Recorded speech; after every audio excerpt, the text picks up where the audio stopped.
Chers amis, bonjour.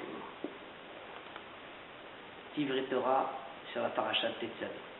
Ve'ata Tetzavé et Bnei Israël, ve'ikru elecha shemen zayit zach katit lamaor, le'alot ner tamid.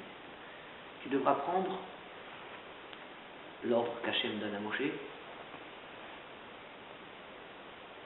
Shemen zayit zach, de l'huile d'olive pure, katit lamaor, bien écrasée pour en faire un luminaire. Donc on voit bien que là il ne s'agit pas d'éclairer mais d'en faire un luminaire. Et on voit que Akadosh Baruch Hu insiste sur le fait qu'elle doit être écrasée, katit. On sait très bien que pour faire de l'huile avec l'olive, il faut l'écraser. Il n'y a pas d'autre solution.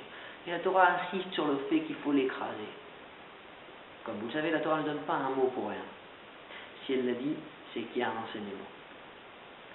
Et l'enseignement qui est retenu ici dans la paracha, c'est de nous apprendre que finalement, bien souvent dans la vie, on traverse des matales, des situations qu'on appelle katit, très embêtantes, où ça ne va pas comme on voulait.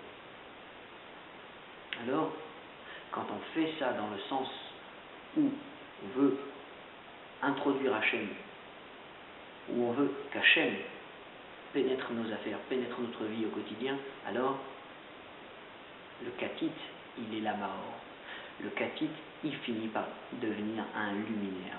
Il finit par éclairer définitivement. Pour pouvoir obtenir cette huile parfaite, il faut absolument écraser, concasser au plus petit l'olive pour qu'elle donne son huile. C'est la même chose.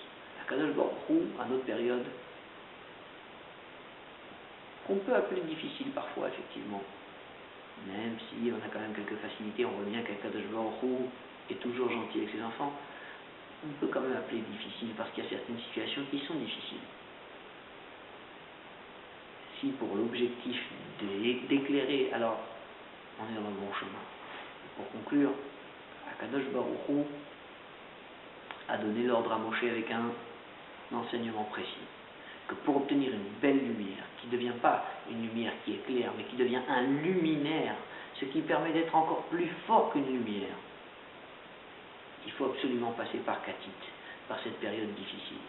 Et donc à nous de comprendre que quand on passe une période difficile, c'est là finalement que pour avoir une plus grande ouverture.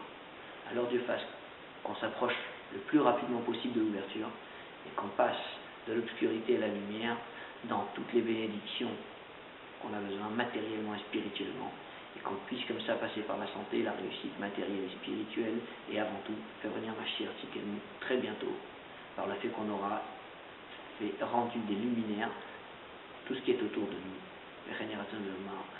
Shabbat shalom.